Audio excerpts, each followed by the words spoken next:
ఒకవైపు వైసీపీ నాయకులు సజ్జల రామకృష్ణారెడ్డి కానీ మిగతా వాళ్ళు కానీ మేము అమరావతి అనుకూలమే, అమరావతి డెవలప్ కావాలని కోరుకుంటున్నాం అంటూ ఒక పక్కన చెబుతుంటే, మరి అదే వాళ్ళ మీడియాలోనే గంట వర్షానికే మునిగిపోయిన అమరావతి రోడ్లు అంటూ ఒక ప్రచారం అయితే చేస్తున్నారు. ఎలా చూడాలంటారు దీన్ని? అసలు సజ్జల రామకృష్ణారెడ్డి గారు ఉండబట్టే జగన్మోహన్ రెడ్డి గారు అక్రమ ముందు మెయిన్ పాయింట్. ఇప్పుడు అమరావతి గంట వానకు మునిగిపోయిందని ఇంతకు ముందే ప్రచారం చేశారు. ఏది మునుకోళ్ళు రాజధాని, బురదమయంలో రాజధాని, ఇవన్నీ అసలు వీళ్ళు ఎందుకు మాట్లాడుతున్నారు? అది వార్తలేని తనవండి. నిన్నగాక మొన్న ఉగాది పండగ ముందు పొట్టి శ్రీరాముల 58 అడుగుల విగ్రహం బ్రహ్మాండంగా 8.5 పొలం ఇచ్చి దాన్ని ఎంతో దేదీప్యమాన్యంగా ఏర్పాటు చేశారు ఆరోగ్య సంఘ నాయకులు. వాళ్ళకు ముందు ధన్యవాదాలు. రెండోది, వాళ్ళు మెడికల్ హాస్పిటల్ కూడా కడతానికి ముందుకు వచ్చారు. ప్రభుత్వం కనుక మాకు ఒక 10 ఎకరాల ల్యాండ్ చదివిస్తే ప్రభుత్వం తరఫున పేద ప్రజలకు వైద్యం అందించడానికి రాజధానిలో ఒక హాస్పిటల్ కడతానికి ముందుకు వచ్చినంటే ఆరోగ్యశ్రీలకు కూడా వాళ్ళకి కృతజ్ఞతలు తెలుపుకుంటున్నాం. ఇది ప్రభుత్వం కూడా వాళ్ళకి భూమి కేటాయించాలని దానం చేసేవాడు ఉన్నప్పుడు దానకర్ణుడు మనం కూడా దానం చేయాల్సిన బాధ్యత ప్రభుత్వమై ఉంది. అది చేస్తారని లోకేష్ గారికి, పవన్ కళ్యాణ్కి, చంద్రబాబు నాయుడు గారికి అందరికన్నా మంచి బ్రెయిన్ ఉన్న నాయకుడు చంద్రబాబు నాయుడు, ఆయనకు తెలుసు, ఆయనకు చెప్పక్కర్లేదు.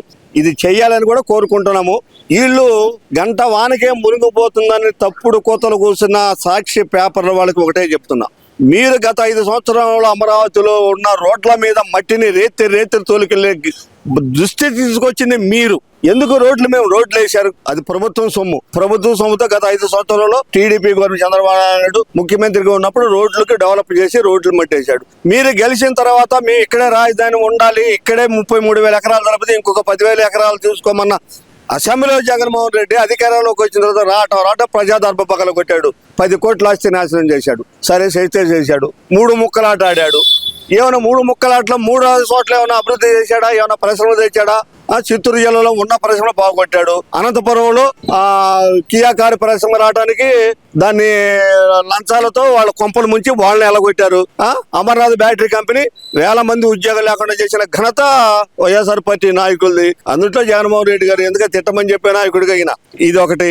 మరి రాజధానిలో గ్రావెల్ తోలికెళ్ళి రేత్రిపూట ఇనుప యాంగిలేర్ అయితేనేమి, తూములు అయితేనేమి, పెద్ద వాటర్ పైపులు అయితేనేమి, రేత్రిపూట మీరు ఆ అమరావతిలో రాజధాని దానిలో భూములు రోడ్ల మీద మట్టి ఎందుకు తోలుకెళ్లారు? మీరు ఎందుకు కట్టడి చేయలేకపోయారు? జగన్మోహన్ రెడ్డి గారు, వైఎస్ఆర్సీపీ మాజీ ఎమ్మెల్యేలకి మీరు ఇది నిజం కాదా? ఇది నిజం తేల్చండి. ఇది తేల్చండి. గంట వానికే రాజధాని మునిగిందా? వణుకులో రాజధాని కడుతున్నాడా? ఆడ ఎన్ని పరిశ్రమలు, ఎంత డెవలప్. ఎమ్మెల్సీ క్వార్టర్లు కూడా రేపు వచ్చే నెలలో ఎప్పుడో శంకుస్థాపన చేయబోతున్నారు ముఖ్యమంత్రి ఎమ్మెల్యేలకి. అట్లా ఐఎస్ ఆఫీసర్లు కూడా శంకుస్థాపన చేయబోతున్నాడు. అభివృద్ధి దినదిన దిశగా పెరుగుతుంది. మీరు చేసిన 5 సంవత్సరాలు అరాచకాన్ని తట్టుకొని మీరు చేసిన అప్పులను ఒక్కోటి సర్దుకుంటూ వస్తూ ప్రజాప్రదంలో ప్రజల సంక్షేమం ఎక్కడ ఆగకుండా 1వ తారీఖు అంటే 28వ తారీఖే పింఛన్ ఇచ్చిన నాయకుడు జగన్మోహన్ రెడ్డి గారు. పిఎస్ రద్దు అన్నారు, మీరు పిఎస్ రద్దు చేశారా? అది చంద్రబాబు నాయుడు చేశారు. ఉద్యోగస్తులు 10వ తారీఖు దాకా ఎవడన్నా జీతం తీసుకునేవాడు ఉద్యోగస్తులు ఉంటే ఈ మీడియా సాక్షి వచ్చి చెప్పమన్నాడు. 1వ తారీఖు వాళ్ళు అకౌంట్లో జీతాలు పడుతున్నాయి. ఏది అభివృద్ధి మీద కోట మీద తప్పుడు ప్రచారాలు చేసుకుని మీరు ఎన్ని ఇదిగో సాక్షి శాసనం చూసేవాడు అంటే గీక్కునేవాడు చూడాల్సిందే. కానీ ఇది నిజం అనుకుని అక్కడ పోయి కళ్ళతో చూసేవాళ్ళు కూడా చెబుతున్నారు. ఆడ వాస్తవం అవాస్తవం వైఎస్ఆర్సీపీ వాళ్ళు కార్యకర్తలే చాలా మంది చెబుతున్నారు. ఈ సాక్షి పేపర్ వాళ్ళు ఎందుకు ఇట్లా దొంగ స్క్రిప్ట్ చేస్తున్నారని కొంతమంది ఊళ్ళో చర్చించుకునే పరిస్థితికి సాక్షి పేపర్ వచ్చింది. ఆ దుస్థితి ఎందుకు? నిజం రాయింది. ప్రభుత్వం మీద ఏమన్నా తప్పుడు పని చేసేందుకు అసెంబ్లీకి రా జగన్మోహన్ రెడ్డి గారు. నువ్వు అసెంబ్లీకి వచ్చి మగసిరిగా మగాడిగా ఒక్క మగాడు అని చెప్పి నెల్లూరు అనిల్ గడ్డ ఈడు నీటిపారుదల శాఖ మంత్రి అండి బోరుగడ్డ అనిల్ గారు. వాడు మీసాలు మాట్లాడు, పప్పు అంటాడు, తుప్పు అంటాడు. నిన్న కూడా ఏదో వాగుతున్నాడు. సన్నాసులు, మీ పులి ఒక్క మగాడు, ఏది ఒక్క మగాడు అని చెప్పి ఇండియాలోనే ప్రపంచంలోనే ఏడుస్తుంటే నాయకుడు అని చెప్పి ఓదరగొట్టావే. అంత ఇమేజ్ ఉన్న మనిషి అసెంబ్లీకి ఎందుకు రాడయ్యా? మీరు చంద్రబాబు నాయుడు 52 ఎమ్మెల్యేలు ఉంటే చంద్రబాబు 23తో వస్తే 5 లాక్కుంటామన్న నిలబడి మీరు 100 మంది కాదు ఇంకొక 200 వచ్చినా పోరాడతాం, ప్రజల సమస్య కోసం నిలబడతామని చెప్పి సవాలు ఇచ్చిన నాయకుడు 75 సంవత్సరాల్లో కూడా చంద్రబాబు నాయుడు గారు. ఆ దమ్ము మీకుందా? మీ జగన్మోహన్ రెడ్డి అసెంబ్లీకి వెళ్తున్నాడా? ప్రజల సమస్యలు అడుగుతున్నాడా? ఊరక మీడియా పెట్టి ఎక్కడ జనాలు చచ్చిపోతారా, ఎక్కడ వాళ్ళ దగ్గరికి వెళ్ళి ప్రభుత్వం మీద బురద చల్దామా, ఈ కైంకర్యాలు తప్పితే. సరే, మనం ఉగాది రోజు ఈయన ఈ ఇందాక మర్చిపోయాను, ఈ కల్తీ వ్యవహారంలో ఈ ప్రచారం తట్టుకోలేక కడపలో ఆయన ఏదో పూజ హోమాలు మొదలు పెట్టాడండి. ఈయన కనీసం ఆ వామం కాడ ఒంగొని కొబ్బరికాయ కొట్టుకోలేకపోయిన పరిస్థితి జగన్మోహన్ రెడ్డి గారు. ఇది పబ్లిక్ అందరూ చూశారు, మీ సాక్షిలో చూపారు. అట్లాగే నిన్న ఉగాది రోజు పూజారి గారు ప్రదర్శన చేయమన్నాడు, ఆయనకు అర్థం కాల. ఇంకొక మాజీ ఎమ్మెల్యే వచ్చి ఏమంటే ప్రదర్శన చేయమంటే ఆయనకెళ్ళి సీరియస్ గా చూశాడు జగన్మోహన్ రెడ్డి గారు. ప్రదర్శన చేశాడా?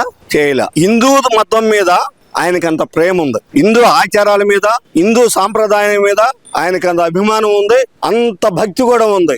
ఇది నిజమా? అది జగన్మోహన్ రెడ్డి గారు తెలుసుకోవాలి, ప్రజలు తెలుసుకోవాలి. ఇప్పుడు ప్రదక్షిణ అంటే కనుక కళ్ళు తిరుగుతాయని చేసి ఉండకపోవచ్చులేండి, దాంట్లో ఏముంది? కానీ ఏమండి, ఇప్పుడు ప్రదక్షిణ చేస్తే కళ్ళు తిరిగి పడిపోతే అది కూడా నీకు సింపతిగా అనుకోవచ్చుగా, నీకు సింపతి పెరిగిద్దిగా. ఆహా, ఈయన హిందూ భక్తుడు అని. మరి ఆయన అంతటా ఆయనే నేను హిందువులు కాదని రుజువు చేసుకుంటాడు. తీర్థం తీసుకుంటారు, ఎట్లా తీసుకుంటారు మన హిందువులు? అవన్నీ గమనించండి. ఆయన చేసింది తప్పు అంటలా, చేయొచ్చు. ఒకటి పచ్చడి తిన్నాడు కదండి చిన్న, నేను అది కూడా చెప్తున్నా. ఈయన యేసుప్రభు భక్తుడైనంత మాత్రాన హిందూ దేవుళ్ళని కొలవకూడదని ఎక్కడా లేదు. ఆచారాన్ని ఆచారంగా పాటించాలనే కోరుకుంటున్నాం. ఆయనకి అలవాటు లేదు, జనరల్ గా రాదండి ఎవరికైనా సరే. ఇప్పుడు నేను ఉన్నాను, నన్ను చర్చికి తీసుకెళ్ళండి, నేను వాళ్ళ హావభావాల్లో వాళ్ళు చేసే ఆ శ్లోకాలు ఎన్నో పేజీలు చెప్తారు. మనం అది తీయగలుగుతామా? సచ్చిన తీయలేం. మన సాంప్రదాయ ప్రకారం మన పుట్టుక, మనకు చిన్నప్పటి నుంచి మనం వినాయకుడికి దండం పెట్టుకున్న కానీ మనకు అన్ని తెలుసు. అక్కడ వాడికి కరెక్ట్ గా ఉంటాం. తెలియని దానికి పోయి ఏదో ప్రజల మెప్పు కోసం అలా నాటకాలు ఆడటం అనేది తప్పు అని నా అభిప్రాయం. అది సరిదిద్దుకోవాలి జగన్మోహన్ రెడ్డి గారు. ప్రజల సమస్యలు నువ్వు మాట్లాడాల్సింది అసెంబ్లీలోనే. అది ముందు నువ్వు రా. నీకెందుకంటే ప్రతిపక్ష హోదా? నువ్వు ఎమ్మెల్యేవి, నీ సీటు నీకుంది, నీ మైక్ నీకుండిద్ది. నిన్నెవరు ఆపేది? ఎవ్వరు ఆపరు. ప్రజల సమస్య మీద నువ్వు పోరాడాల్సిన ప్రథమ పౌరుడిగా, ప్రతిపక్ష ప్రథమ పౌరుడిగా నువ్వు అసెంబ్లీలో పోరాడాలి. నువ్వు దాన్ని కోల్పోయావు. ఎట్లా? నువ్వు ప్రజల సమస్యలు నేను మాట్లాడే మీడియాలో నాకే పదవి లేదు, ఏది లేదు. ఆయన అంటున్నారే, నేను మీడియాలో మాట్లాడతాను, మీరు అసెంబ్లీలో సమాధానం చెప్పమంటే చెప్పలేకపోయారు అంటున్నారు. అసెంబ్లీలోకి రా, నువ్వు చెప్తాను నీకు సమాధానం. అక్కడ చెప్పలేకపోతే అక్కడే ప్రెస్ మీట్ పెట్టచ్చు కదండి.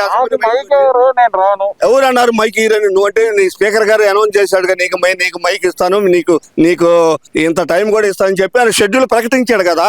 నీకు ప్రకటించకపోతే అనుకోసం నువ్వు బాపోతుంటే నీ ఎమ్మెల్యేలు బాపోతుంటారు. వాళ్ళ నియోజకవర్గంలో ఏ అభివృద్ధి జరుగుతుందో కూడా వాళ్ళకి అఘాతంలో ఉంటారు. వాళ్ళు నెక్స్ట్ నీ పార్టీ పోటీ చేయాలనుకో, వాళ్ళకి ప్రజలు ఓట్లు వేస్తారని నమ్మకం ఉందా? ఈయన పోయి ఏం అడుగుతాడు? ఈ ఎమ్మెల్యే పోయి ఏమడుగుతాడు? నేను అసెంబ్లీకి పోయాను, మన నియోజకవర్గం నిధుల కోసం ఇట్లా పోరాడాను, నాకు ఏమి ఇవ్వలేదని చెప్పి అనడానికి ఏమైనా ఈయన దగ్గర ఏమైనా ఆధారం ఏమైనా ఉందా? అసెంబ్లీకి పోయి ప్రజల సొమ్ము జీతాలు నెల నెలలు తీసుకుంటారు, ఎంతనా తీసుకొని. జగన్మోహన్ రెడ్డి గారు తీసుకోవట్లేదు, దానికి వాస్తవమే ఒప్పుకుందాం. అంత మాత్రాన ఒక నిజాయితీ, ఒక మంచి పని పక్కన పెట్టుకుని 100 తప్పులు చేసే మనిషి జగన్మోహన్ రెడ్డి అండి. ఈ వీడియో నచ్చితే లైక్ చేయండి. అలాగే మా ఛానల్ ని ఫస్ట్ టైం కనుక చూస్తున్నట్టయితే ఇప్పుడే సబ్స్క్రైబ్ చేసుకుని పక్కనే ఉన్న గంట సింబల్ ని యాక్టివేట్ చేసుకోండి. అప్పుడే మేము పెట్టే ప్రతి వీడియో మీకు నోటిఫికేషన్ గా వస్తుంది. అలాగే ఈ వీడియో పూర్తిగా చూసినందుకు ధన్యవాదాలు.